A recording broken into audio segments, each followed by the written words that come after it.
Is it possible to do the right thing, but to completely screw it up because you do it from the wrong motive? Hey, stay tuned for some motivating words from today's brief Bible study.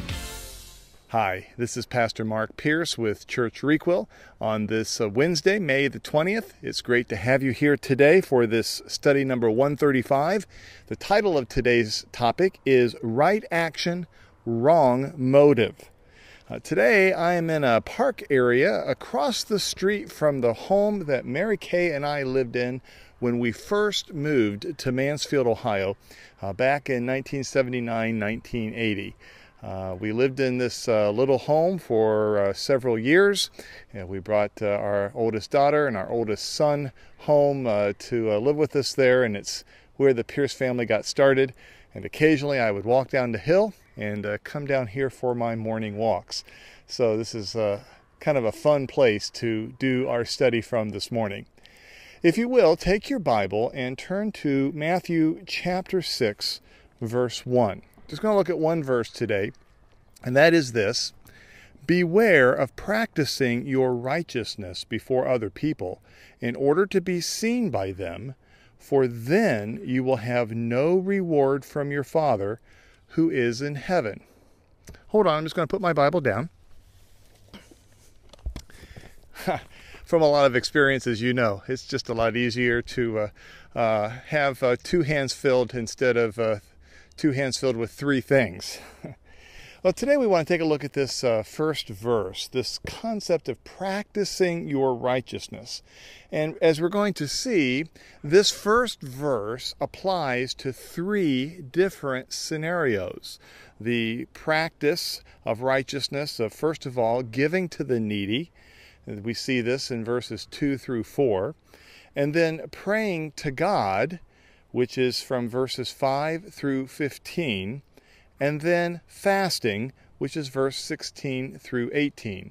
So this first verse, this practicing your righteousness, I think Jesus is saying this applies to all three different situations. In fact, this first verse is really the key verse, and then these other three are examples or illustrations of the principle that Jesus is teaching here. Note that in all three cases, the giving to the needy, the praying to God, the fasting, all three cases, the practice is assumed. Now, sadly, we can't even assume such as the case today, because certainly and sadly, many Christians do not regularly pray, give to the needy, or fast. Godly practices, however, are not an option for the Christ follower. Jesus presumes that we, as his followers, will be giving, that we will be praying, and that we will be fasting. Note the presumption in verse 2, when you give to the needy. And in verses 5 and 7, when you pray. And in verse 16, when you fast. You see, for Jesus, the issue is never a matter of if we would be doing these things. It is the assumption that when we do them. And the question for Jesus was not the issue of if, but the issue of what's the motivation in our heart when we do them. In other words, Jesus is, as always, getting at the why we do what we do. Again, this should not be too surprising, right? I mean, Jesus has been talking pretty much in the Sermon on the Mount. He's made clear that God is more interested in the heart of the matter. When he talked about the idea of being angry inside, he said that was the same thing as murdering someone on the inside. When he talked about lusting at someone on the outside, that was the same thing as committing adultery on the inside, in our heart. You see, for Jesus, and this is really the key concept that we're getting at in verse 1, it's not just a matter of doing the right things, but it's a matter of doing the right things for the right reason. Let me just say that again because it's so important. It's not just a matter of doing the right thing. It's a matter of doing the right thing for the right reason.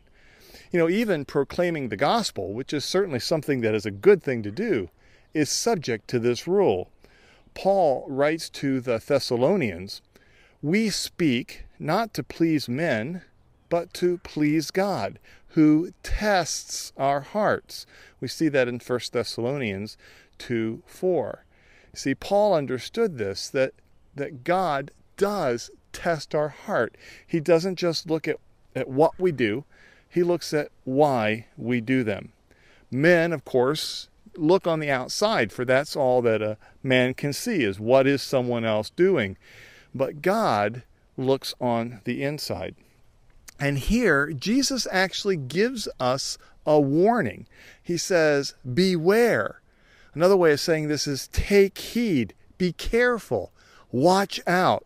Literally, this word means to hold another thought besides the one that you're holding, to have no reward.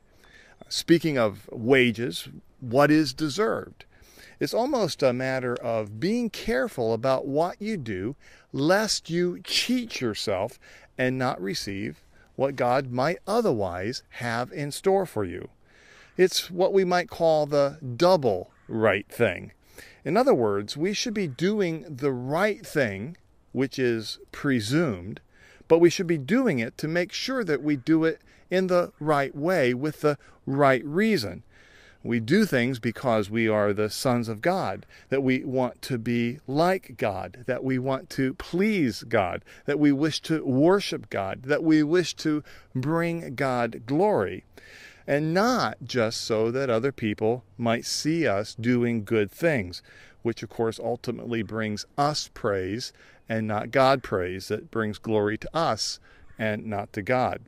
If we are doing things, if we are practicing our righteousness, whether it be praying or fasting or giving to the needy or whatever it is that we're doing, if we do it for the reason of bringing honor and glory to ourselves, then Jesus says, hey, you've already received our reward.